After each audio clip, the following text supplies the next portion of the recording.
இன்றைக்கி காலையில் ஃப்ரிட்ஜில் எடுத்து வச்சுருந்த பொன்னாங்கண்ணி கீரை தண்டு புதினா தண்டு ரெண்டையும் நம்ம கார்டனில் ஊண்டி வச்சுட்டு அப்படியே கார்டனையும் சுத்தம் பண்ணிடலாம் அப்படின்னு வேலையை ஸ்டார்ட் பண்ணிட்டேன்.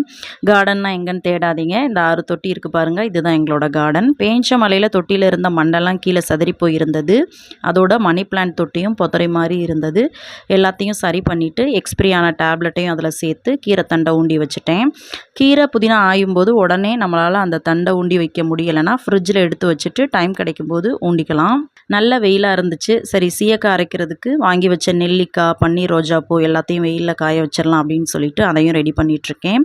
சீயக்காய் அரைக்கும்போது இந்த மாதிரி ஃப்ரெஷ்ஷாக வாங்கி காய வச்சு அரைச்சோம் அப்படின்னா இன்னும் சீயக்காய் நல்லாயிருக்கும். இந்த டைம் நான் எப்படி சீயக்காய் அரைச்சேன், அதில் என்னென்ன இன்க்ரீடியன்ட்ஸ்லாம் அதிகமாக சேர்த்தேன் அப்படிங்கிற வீடியோவை லாங் வீடியோவில் உங்களோட ஷேர் பண்ணிக்கிறேன். அப்பப்போ எடுத்து வச்ச ஸ்டிச் பண்ண வேண்டிய துணியையும் ஸ்டிச் பண்ணி முடிச்சிட்டேன். இன்றைக்கி நாள் எனக்கு இப்படி தான் போச்சு. வீடியோ பிடிச்சிருந்துச்சுன்னா வீடியோக்கு லைக் பண்ணி நம்ம சேனலுக்கு சப்ஸ்கிரைப் பண்ணிக்கோங்க.